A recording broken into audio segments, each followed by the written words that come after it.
Maintaining a luxury vehicle can cost thousands, unless you drive a BMW. We're the only luxury brand that lets you pay nothing for maintenance for 4 years or 50,000 miles.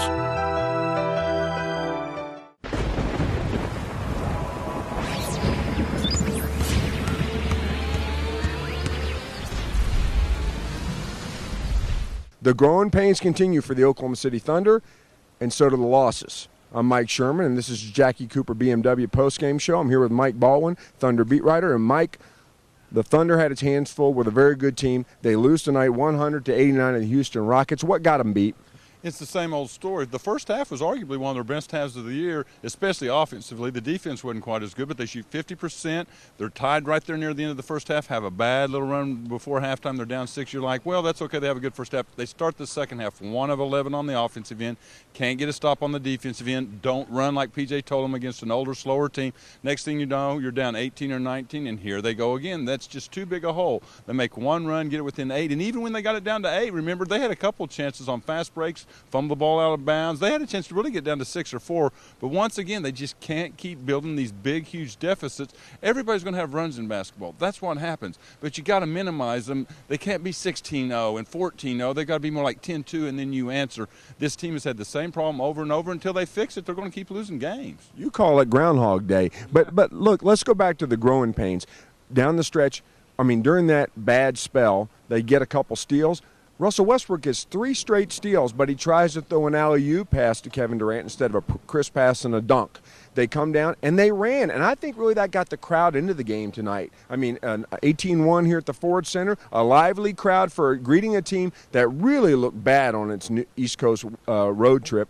But, like you said, they had a bunch of dry spells when that youth really showed.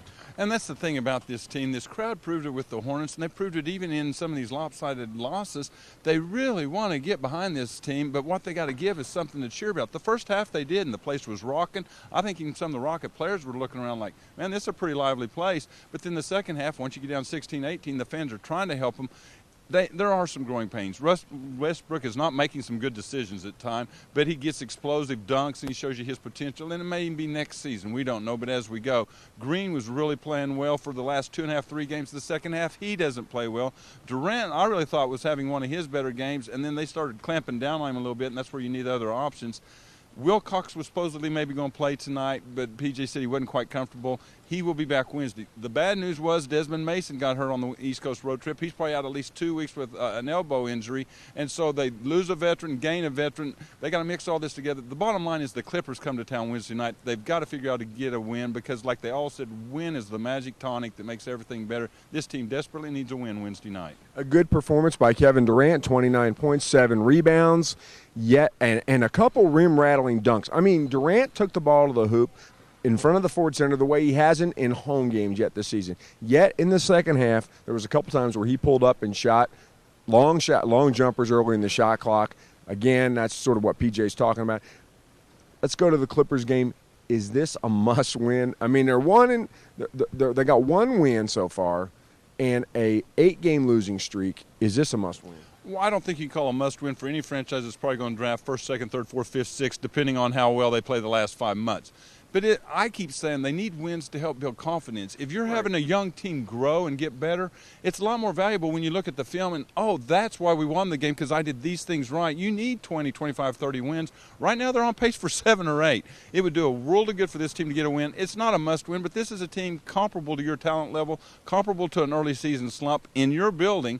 I think this team will in December get a little momentum going, but you don't want to go in December like 2-15, so they need a couple wins. This is a good opportunity for one Wednesday night, and let's see how it turns out. The schedule's been rough. A guy named Luis Scola comes in and rips them for 23 points, 9 rebounds, dominates them inside. This Houston Rockets team is assembled with Ron Artest and Yao Ming. They think they can play for the Western Conference Finals. The team coming in Wednesday night, not so much. Really struggling. A team sort of on par with the Thunder, a win they think they can get. That's all for the Jackie Cooper BMW postgame show. We'll see you Wednesday night from the Ford Center.